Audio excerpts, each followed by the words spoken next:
That's right, folks. We are back once again to another amazing episode of Fanatics and Fan. My name is Hawk, and I've got a special one for you today. My panel is going to be interesting because we have completed another successful year of Sato 48 right here in Springfield. So please welcome my amazing guests. I will let them introduce themselves. We're going to start with my cohort in crime from Mental Health and Makeup. Say hello, Lute. Hi, I'm Lute, and for those of us who are still noobs to Sato 48, it stands for Springfield and the Ozarks, which I just learned yesterday. And then, of course, from my team, my personal team, I'm a part of a team called Amigos Borrow, and we are just a bunch of nutty kids that like to make film. Please welcome to the show for the first time, and he is as a big a nerd as me, although he can't seem to get caught up on anything on Netflix, Mr. Tom Baker. How y'all doing? This is you're excited about last night, aren't you? Yeah. Last night was crazy. It was an absolute crazy evening. Totally unexpected. And of course, Fanatics and Fan, we do a special award. I'm going to let Luke tell you about that award.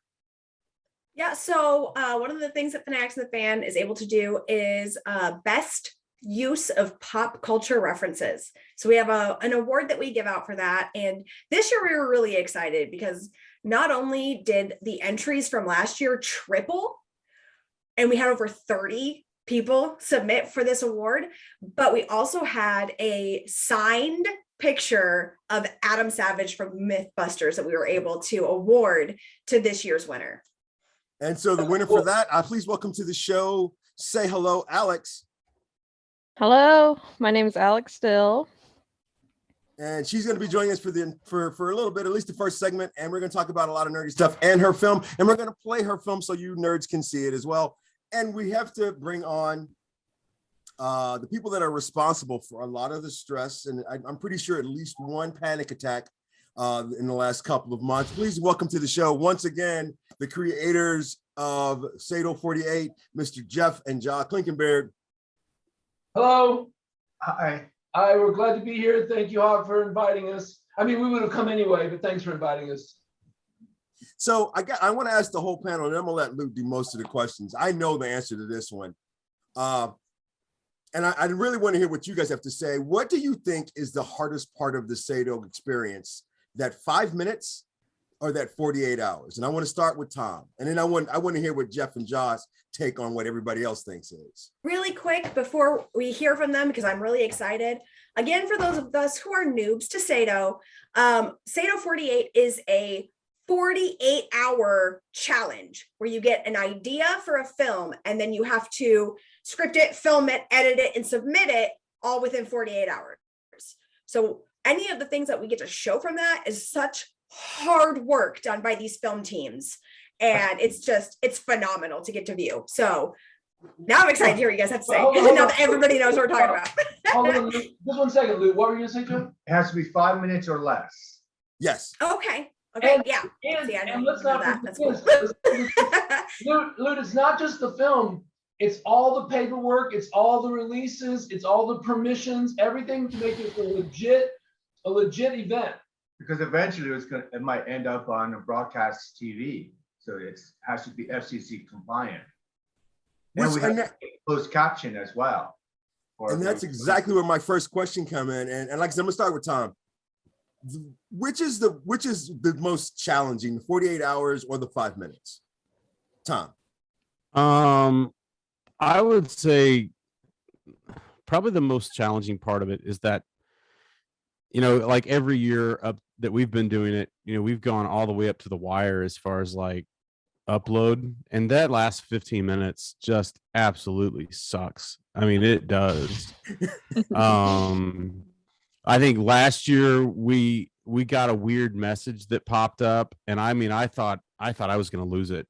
We'd worked all day on it, and then luckily it uploaded correctly, but we were in like a weird area. And then like this year, because I moved out in the middle of nowhere, that last 15 minutes was a nail biter.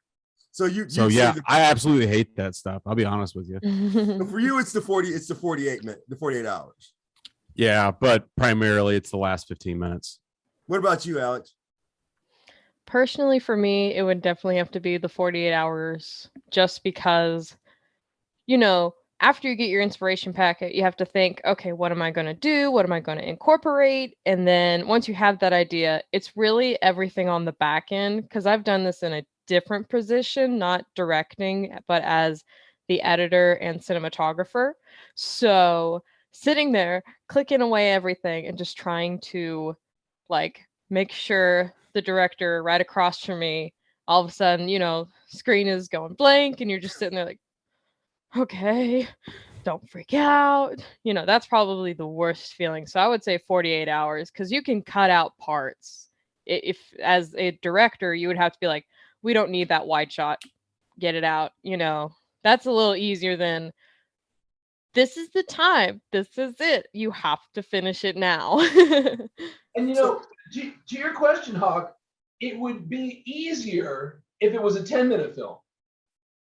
Oh yeah. Yeah, totally.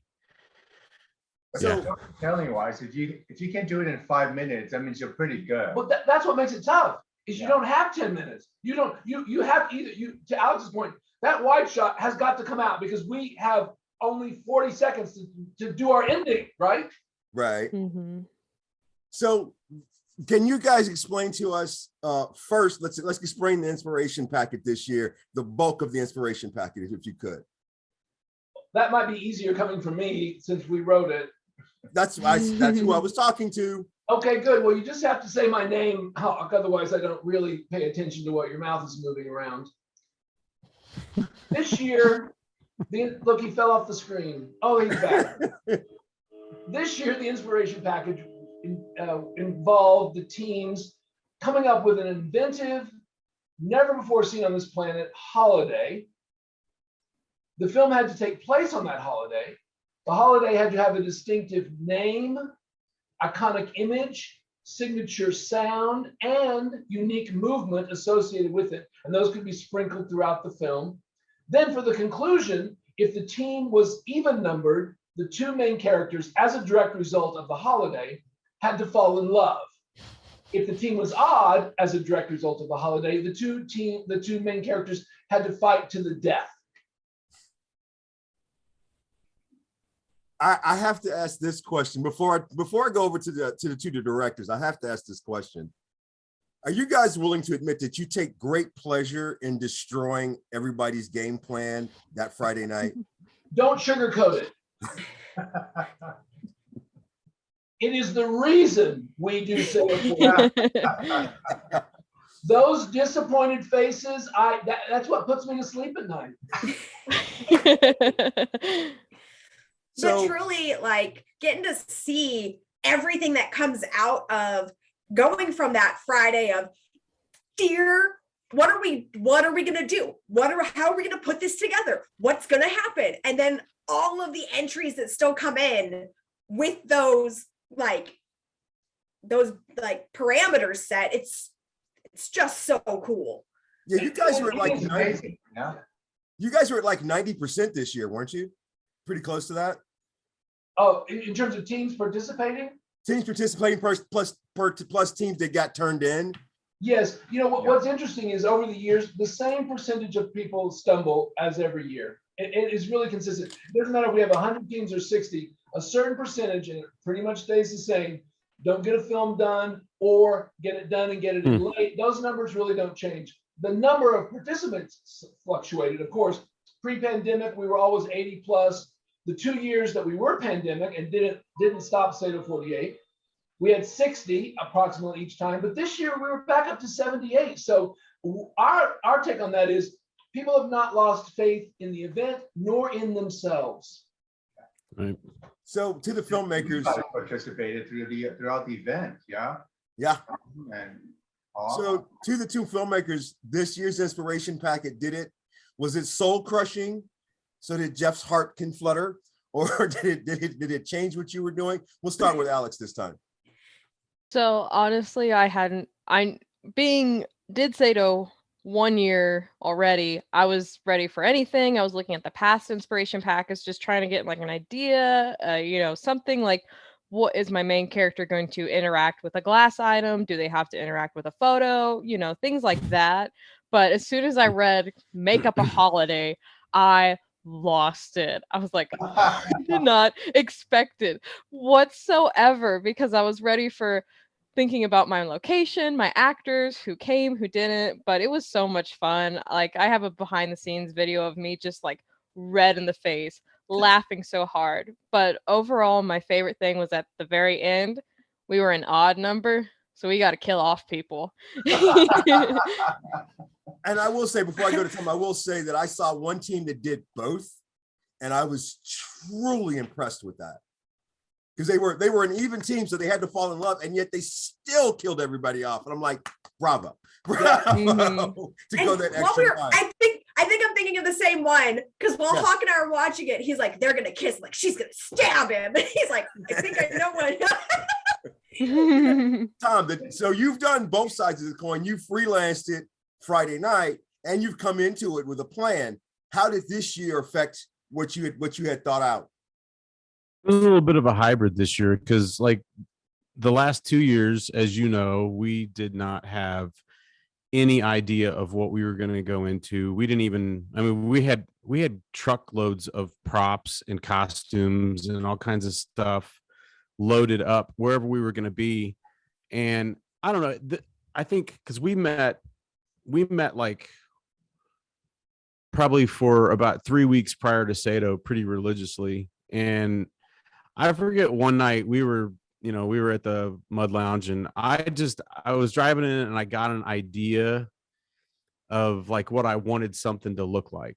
You know, it was like a visual idea that popped into my head. And so I really started like thinking, like, I hate to say it like this, but it's kind of a mind palace. You just start really thinking about those shots and how you want it all to like flow together. And so I was building that story in my head for about 2 or 3 weeks. And then whenever we got the inspiration packet, I was like, I think we were sitting there and I go, I don't know if we can make this work. I don't know if I can make this work. And I was like, no, we can make this work. Let's do that. And so, and then it was fine. Once I committed to it and just made a decision to kind of go with my instinct on it, and you guys were all on board. You were like, I don't know what he's talking about, but we're just going to do it. And so that was fun this year. I enjoyed that. It gave me kind of a week to just sit and kind of like marinate on something. I would say, as the actor on your project this year, the best part was not only did I not know what your final no script was, we had no script. Yeah. And he goes, Hawk, you're gonna star. I'm like, oh, okay. But Tom, I ain't got no lines. But you're gonna star. I'm like, but I ain't got no lines, I ain't got no script, but you're gonna star. I'm like, okay. Yeah. So I mean, to be fair, all I did was write a shot list on Friday night after we left. I had a shot list, and I went and I put the scene numbers in, and I put the descriptions in, and that's all we worked off of the next day. So that made it a little easier. Jeff and John, last night was phenomenal, and you got this. You guys did a different format. You got done early. I got to have my chili. I loved it. I was happy, but we saw people that were obviously had game plans going in, and they were unwavering on doing it, and they just incorporated it. And we also saw folks that didn't even attempt to have a game plan, and they made it literally Friday night. What would you say is the driving force in that? Which one would you say is the most apt to happen every year? Well, the filmmakers that, over the years, that have been the most successful have said, don't try to shoehorn your existing idea into the inspiration package or vice versa, because oftentimes you end up with something that's neither fish nor fowl. Just let the fact that you've got a creative team and you know your equipment and you only have a 5-minute story to tell, let the inspiration package and your talent inspire the story that you tell. And yes, to Tom's point, if you have some floating visions and some sense of the genre or the tone, of course you can apply that to anything. And if you have a barn instead of a loft apartment, well, then adapt it to that. You've got to kind of go with the physical components that you have. Yeah. I think I was going to say earlier that we have found that for talent, for the actors, this is the hardest thing because oftentimes it is no script, or it is, I'm not really sure. You got to make up the backstory. I'm just barely going to get this thing shot and edited.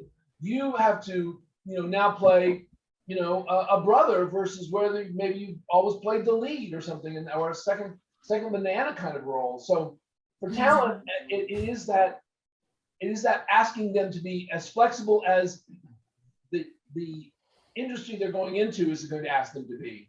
Now hear what Tom had to say. Hawk, you did a very good job of acting, not having the script and not having a lot of directions, and you were there and you brought about what Tom had envisioned, and you brought that vision up. You're a pretty good, talented actor. Yeah, because that's not the word on the street. You're right. I was getting ready to compliment him because he mentioned banana, and we all remember why banana sticks in all of our heads right now. And for those of you that are watching that don't know, go to Sato 48 and look at the films, and you will figure out why banana is in all of our minds right now. One of the things that we got to experience with Sato, and they do this every year, is they have this massive award ceremony. So we're all kind of riding the rush of last night's event because it was so spectacular to get to see the hard work that everybody pulled into it and the recognition. And I know that both of our film directors received awards last night. Yes. And so I would love to talk a little bit about which reward or which awards you guys won and what you were hoping for, but what you got. I would love to hear more we're of that. We're gonna hold off on Alex for just a second because that's very special because we're gonna play her film in a minute. But Tom, right. You went nuts last night, and most of the nominations Amigos Barrow has ever had, if I'm not mistaken. Yeah, I think we got 9 nominations last night. And 3 awards. And 3 awards, yeah. Yep. You want to tell us what they were? Are you bragging out of you're done with it? Because so we got best screenplay. right next to him. Just right over here. And then we got best editing. And then my prized is best director. So that one was, yeah. Which you have deserved that many times, but your best director was you crushed it tonight. It really was, and best editing, best director. I mean, editing is what I do for a living, so it's nice to get recognized for that. But then direction is one of those things that, if you're lucky, you get to direct, and if you are competent and you can thread the needle, then that's even better. The screenplay one, I'll be very honest with you, I was totally surprised. My son was sitting next to me and he's like, Dad, you totally got this one. I was like, son, I didn't even really write anything down. He goes, I said I had it in my head. And I had typed out some notes by Saturday morning, but I said, I really didn't have a bona fide screenplay. And he's like, Dad, you're gonna get it. And I was like, I'm not gonna get it. And then all of a sudden they called my name. I was like, oh wow. That was a shock. Yeah. When we were backstage, and not as a result of your win, Tom, to be sure, but somebody said, well, what does it mean to win the best screenplay? I said, well, part of it is dialogue, but the other part is the story structure. Mm-hmm. And we really did have a good story structure this year. Actually, that was one of the questions I wanted to ask you guys, because this is our first year back in 3 years. And you guys were everywhere. You were on point, but are you willing to admit that you guys were freaking out a little bit before those curtains went up? John and I? Yes, you two. Hold on. Because of the technological advances that we've made, thanks to David Carr and Adam Egenbretson, and the barometer always is how much is Jaw screaming. And this year, there was no screaming. And not only was there no screaming, but we could have a regular lunch, and then we could have a regular dinner break. And we said to Adam, in previous years, the food we're eating right now, just at a table, calmly talking, would be in the booth. And you'd be eating and trying to scream back at Jaw and not choke to death. That's the difference. So, and I know you guys don't get to pick or vote or anything, but was there a favorite moment from last night? Well, when everyone sang happy birthday to somebody, yes. which we wanted to bring up right now. Just perfect timing. It is one of your many hundreds of birthdays this year. So we. What is that supposed to mean? So I mean, my point to this was you got to celebrate your birthday on our first one back. So I felt like it gave us a little bit of good luck going forward. So happy birthday, sir, is what I was getting at. Thank you, Hawk. And then one of the things that we got to do, like I said, we got to present our award, and that went to Alex and her production. And so I'd love to hear some more about like the behind the scenes. You said you did some filming of that. I'd love to hear more about like your inspiration and how that all pulled together, and why you chose the pop culture references you chose.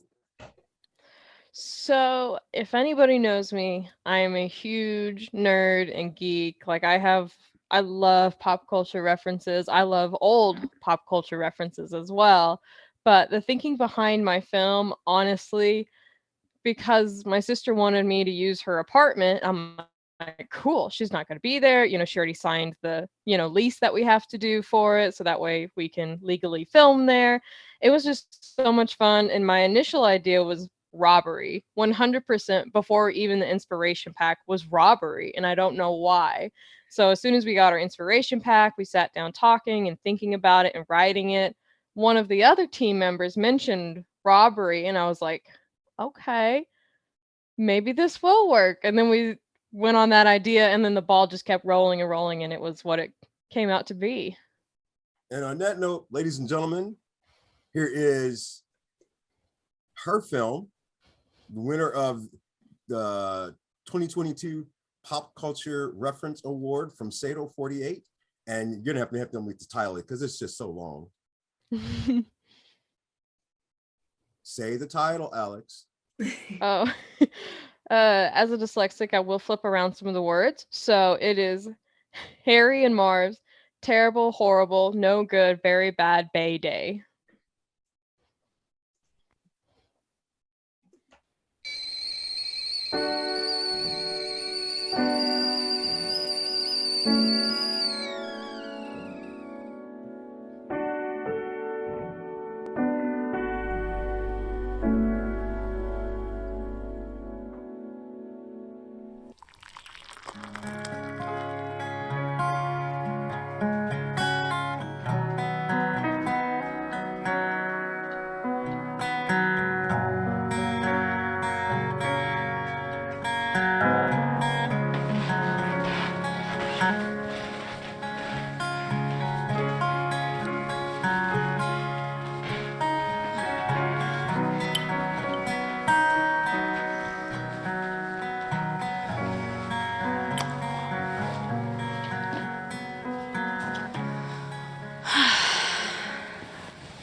This is a robbery!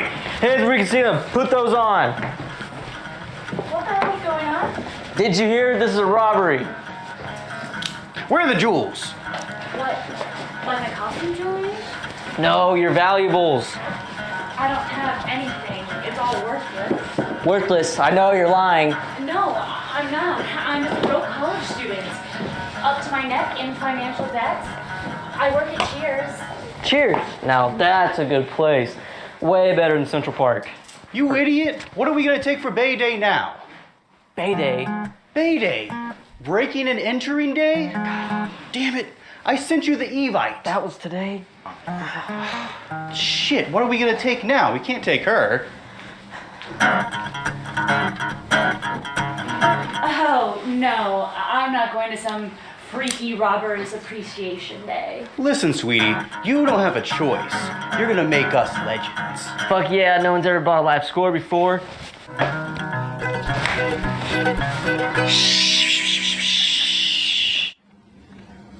So what are you gonna bring?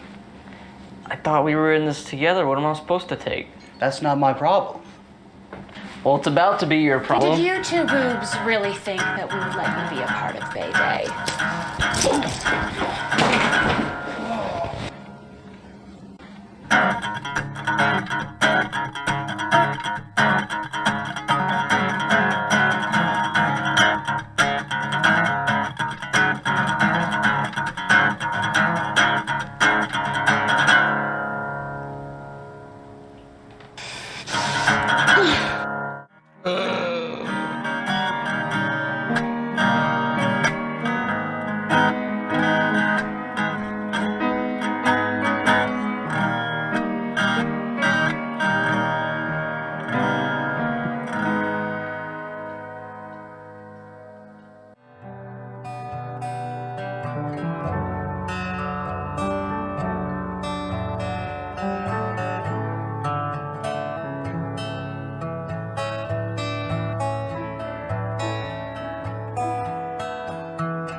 I'm the robber, this is true. I'm the robber, I'll steal from you. Why'd you go to cop? Yay! That was this year's winner for the Fanatics and Fan Pop Cultural Reference Award. And I know that we've got at least 4 nerds here. So I get to announce that we're going to be doing the award next year. And from all of my panel, what do you want to see so first of all, Jeff and John, tell us why little sponsored prizes like ours is so important. Well, the prizes, let's see, we want the community to be involved. See, when we started Springfield, there were lots of filmmakers who wanted to make sure that there was a support. As artists, we want to create, right? And then sometimes we don't want to necessarily be bothered with trying to find funding to do our artwork. But if we had some kind of a support, that would be great. So one of the reasons why we have this prizes is to have more of the community involvement. Let it be from someone who knows about film or any kind of interest like you guys have. You have an interest in a certain particular field that you want to. We want that support to come in. Would you say that, Jeff? Yeah, John, really, the first words out of his mouth was keep the community involved so that they have a stake in it. And it's range. What we found is the awards, which are, everyone knows the awards. Those are the Academy Award style. That's just why I try and reinvent that wheel. But the unique feature that we can bring to Sato 48 is everything from a pop culture reference prize to a prize for the best family project, which James Bacon was a participant this year. And the Hines family. And the Hines family as well, with their off the wall point of view. And in previous years, the best portrayal of a pet or animal prize. So it's a way to recognize filmmaking excellence that's maybe in addition to, or maybe entirely outside of, the standard ways that film is thought about in the mainstream.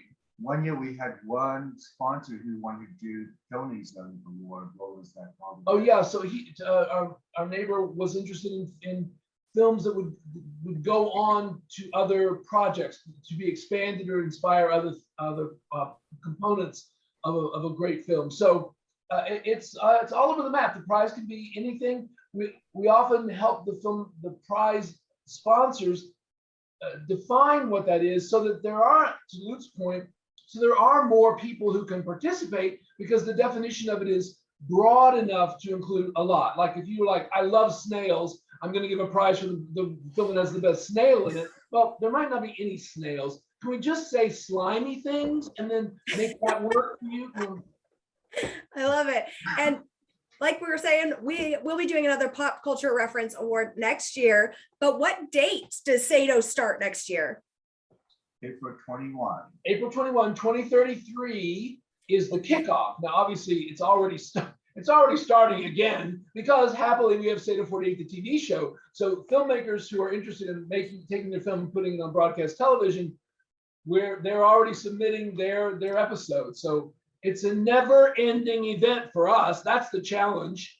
So to rewind before we go forward, Tom and Alex, the additional prizes and sponsorships that is really technically meant to add a more challenge to you guys, do you find that to be helpful or a hindrance, or does it just add more stress and turn your hair grayer like Jeff's is? Either one, don't speak up at once. I would Well, you say go, Alex. it's okay. I would say it's a little more fun, honestly, because, for instance, I'm going to be quite frank, we didn't get nominated for anything else, but this little chance of the pop culture references kind of helped out. And I remember during the 2019 Sato, there was an award for the best portrayal of a dog or some type of animal award that Alamo did or somebody did. Nobody did it. Literally, there was one nomination, one top 10, and one winner. And it was for like this clip of a dog, I think, that knocked over like Jenga pieces or something. But it's just kind of like a nice little, this helped me out, So it's a lot of fun. And especially with all the other ones, like I couldn't do the family award because none of my family's here. Couldn't do the sibling award because they're not here, But this pop culture reference one was kind of like oh, We got this. We love pop culture. We can throw. We can keep throwing. All right, folks. Oh my God. My guest. You've been watching another great episode of Fanatics and Fan. Check the next episode. We're going to talk about Sato some more. We're going to see some, I'm going to put some films at the end. We've got a nerd question of the month that all of my panelists are going to answer. So I want to thank all of my guests this year. We're going to talk about Sato some more because even though they do it in 48 hours, we're going to do it over the course of the entire month because that's what we do. So for all of my guests and for Luke, my name is Hawk and this is Fanatics and the Fan.